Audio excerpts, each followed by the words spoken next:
अस्सलाम वालेकुम दोस्तों, भारत एक बार फिर आईसीसी का बड़ा इवेंट जीतकर अपने घर में जश्न मना रहा है और हमारे पाकिस्तान के जो बड़े लेजेंड हैं वो एक दूसरे का अभी भी गला फाड़ते हुए नजर आ रहे हैं और एक दूसरे को निचला दिखाने की पूरी कोशिश कर रहे हैं। और एक बार फिर फड्डा हो गया जनाब सिकंदर बख्त और अहमद शहजाद के दरमियान। और फिर उसके बाद इंजमामुल हक ने सुनील गावस्कर को खरी खरी सुना दी है। वो क्या खरी खरी सुनाई है। और उसके बाद आईसीसी ने पाकिस्तान को चैंपियन ट्रॉफी की जो फाइनल मैच की सेरेमनी थी वहां पर क्यों नहीं इनवाइट किया और आईसीसी के नुमाइंदे का क्या मौकिफ सामने आया है और आईसीसी इसके बारे में क्या कहता है वो भी आपके साथ शेयर करेंगे। नाज़रीन इकराम, फर्स्ट ऑफ ऑल तो बात करें कि भारत ने अपने रवायती हरीफ के घर में होने वाला टूर्नामेंट ना पाकिस्तान को फाइनल में पहुंचने दिया और ना फाइनल पाकिस्तान में करवाने दिया और फिर फाइनल जीतकर एक बार बता दिया कि भारत इस वक्त किस स्टेज पर खड़ा है। नाज़रीन इकराम, उसके बाद पाकिस्तान में हमने देखे कि हमारे अपने ही लेजेंड जो है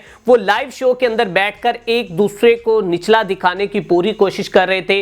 कहीं हफीज, वसीम अकरम और वकार यूनुस के 90 की दहाई की उनको परफॉर्मेंस याद करवा रहे थे और फिर वसीम अकरम अपने स्टैट्स बताते हुए 90 का लौंडा दिखाते हुए नजर आते हैं। और उसके बाद अजहर अली जो कि पाकिस्तान कौमी क्रिकेट टीम के साबिक कप्तान रह चुके हैं, वो अहमद शहजाद के ऊपर तनकीद करते हुए नजर आते हैं कि आप उसके स्टैट्स तो उठाकर देखें या वो खुद अपनी प्रोग्रेस तो देखें कि उसकी परफॉर्मेंस क्या थी क्रिकेट टीम के अंदर। आज वो बैठकर बाबर आजम के ऊपर तनकीद करता है। और अगर बात की जाए अहमद शहजाद की तो अहमद शहजाद बाबर आजम के ऊपर भी तनकीद कर रहा है। और हाल ही में जब मेजबान ने जियो न्यूज के शो में ये सवाल किया गया, मेजबान ने पूछा कि क्या भारत को फायदा हासिल हुआ है या नहीं, क्योंकि एडवांटेज कहा जा रहा था कि भारत को ले रहा है एडवांटेज, इसी वजह से भारत मैच जीत रहा है। तो उस वक्त अहमद शहजाद ने कहा कि मैंने तो आपको बताया था कि भारत एक बड़े अच्छे कॉम्बिनेशन के साथ खेल रहा है और वो जरूर जीतेगा और भारत ने बेहतरीन क्रिकेट खेली है तो वो जीता है। वहां पर सिकंदर बख्त बोले हाँ ये तो कहेंगे क्योंकि इन्होंने अपना यूट्यूब चैनल तो चलाना है। और फिर उसके बाद जनाब अहमद शहजाद जो कि मिडिल ऑर्डर बैटर और ओपनर भी आते रहे हैं पाकिस्तान टीम में, वो थोड़ा सा गुस्से से लाल पीला हो गया और सीख पाओ। और उन्होंने कहा कि आपको लगता है कि ये मैं सब जो अपने यूट्यूब चैनल के लिए कर रहा हूं, मैं तो असल जो हकीकत है वो दिखा रहा हूं। लेकिन उसके बाद दोनों के दरमियान काफी गर्मा गर्मी हुई और मेजबान ने आखिर ब्रेक लेकर दोनों के दरमियान सुलह करवाने की कोशिश की। अब नाज़रीन इकराम, बात यहां पर रुकी नहीं। जब इससे पहले भी हमने देखा कि चैंपियन ट्रॉफी के जो मैचेस थे वो जारी थे और उस वक्त मोहम्मद हफीज जो हैं वो 90 के दहाई के जो क्रिकेटर्स हैं उस औरा के क्रिकेटर पर तनकीद करते हुए नजर आ रहे थे। और फिर उसके बाद वसीम अकरम ने दिखा दिया कि भाई साहब ये हमारी प्रोग्रेस थी, ये हमारी परफॉर्मेंस थी और ये हम थे। और फिर कहीं पर वसीम अकरम को सट्टेबाज और उसके मैच फिक्सिंग के इल्जाम भी उनको बर्दाश्त करने पड़े और उनके ऊपर अभी भी इस बारे में ट्रोल किया जा रहा है। अब नाज़रीन इकराम, ये सारी चीजें तो एक तरफ खिचड़ी पक रही हैं, दूसरी जानिब हमारे जनाब इंसी भाई जो हैं वो भी पीछे नहीं रहे। और इंसी भाई को आज कोई हफ्ते बाद याद आया है कि उन्होंने सुनील गावस्कर को आड़े हाथों ले लिया है और उनको खरी खरी सुना दी है। उन्हें यह कहा है कि तुम्हारी जुर्रत कैसे हुई कि तूने पाकिस्तानी कौमी क्रिकेट टीम को यह कहा कि पाकिस्तान टीम जो है अब इंडिया की किसी भी टीम के साथ खेलने को भी तैयार नहीं। हालांकि अगर सुनील गावस्कर की अब तक मैंने जब भी गुफ्तगू सुनी है वो कहीं ना कहीं पर पाकिस्तान टीम की कुछ फेवर करते हुए हमें नजर आते हैं,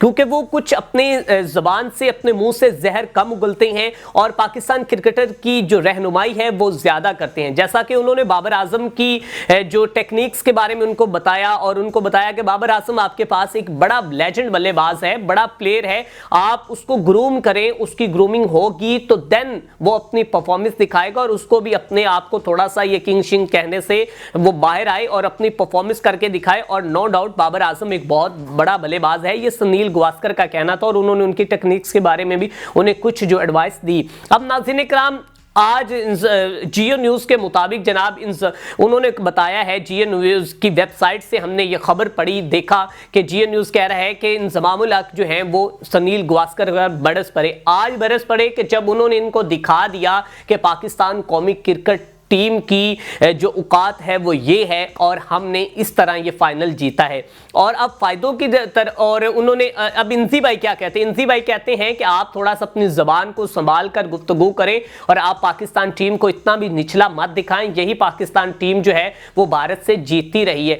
भाई अब तुम्हें ये सब कुछ करने का फायदा क्या, उन्होंने तुम्हें पूरी दुनिया में तो जलील कर दिया है, शर्मिंदा, तुम्हें शर्मिंदगी का खुद उठानी पड़ी। और शायद तुम्हें शर्मिंदगी इतनी थी कि तुम्हारे पाकिस्तान क्रिकेट बोर्ड के चेयरमैन को वो कह रहे, आईसीसी का नुमाइंदा कह रहा है कि हमने उनको इनवाइट किया था और उन्होंने अपनी जाती मसरूफियात की वजह से शिरकत नहीं की। और उस सेरेमनी में नायब सदर भी शिरकत कर सकते थे या जो सरबराह था वो शिरकत कर सकता था, लेकिन जो डायरेक्टर थे वो वहां पर न्यूजीलैंड के मौजूद थे, जे शाह मौजूद थे और उसके साथ साथ जो नायब सदर हैं बीसीसीआई के वो भी वहां पर मौजूद थे। और उन्होंने प्राइज जो डिस्ट्रीब्यूशन हुई थी वहां पर उन्होंने उसमें भरपूर अपना हिस्सा डाला। और हमने तो जे शाह को देखा कि जैसे वो किसी अपनी गली मोहल्ले की टीम को जो बंदा फेवर करता है ना, उस तरह हमें वो फेवर करते हुए नजर आए और खूब हुल्ला गुल्ला। और सुनील गावस्कर जो है वो उन्होंने तो इवन के डांस किया और अपनी टीम की परफॉर्मेंस पर वो बेहद खुश थे। लेकिन जहां तक मैं कहता हूं प्रोफेशनलिज्म का ये तकाजा नहीं कि इस वक्त जे शाह जो है वो आईसीसी के सरबराह हैं, चेयरमैन है, उन्हें बतौर चेयरमैन जो है वो बहुत अपना जो कलीदी किरदार अदा करना चाहिए था कि उन्हें बिल्कुल न्यूट्रल रहना चाहिए था। अगर उनकी टीम जीत भी गई थी तो उनको इस तरह के जो वो बंगड़े डाल रहे थे या जिस तरह उनके चेहरे के आसार बता रहे थे कि जनाब वो पाकिस्तान को हराकर कितने खुश नजर आ रहे हैं। और साथ ही साथ पाकिस्तान टीम को जनाब वहां पर जो कि ना ही वहां पर हमारे जनाब समीर अहमद बताया जा रहा है सीओओ हैं, वो वहां पर मौजूद थे लेकिन उन्हें नहीं बुलाया गया और उन्हें यह नहीं कहा गया कि आप यहां पर आए। तो अब नाज़रीन करम बात यह है कि आज हम अपने गले फाड़ रहे हैं, हम एक दूसरे के स्टैट्स उठा के दिखा रहे हैं। काश कभी हमने अपनी इस टीम के ऊपर काम किया होता, या अब भी हमारे पास मौका है, अब भी शोएब अख्तर मैदान में आए, वसीम अकरम आए, वकार यूनुस आए, सारे अपने अपने फायदा अपने अपने जो उनके पास एक्सपीरियंस है वो शेयर करें और पाकिस्तान टीम जो है उसको, जो पाकिस्तान टीम डूब रही है उसको सहारा दें और उसको बताएं कि हम भी इसी मुल्क मिल्लत के बेटे हैं और हम इसमें अपना किरदार अदा करेंगे। इसी के साथ अपने मेज़बान अरसलान को दीजिए इजाज़त। देखते रहे एसपीएन न्यूज़।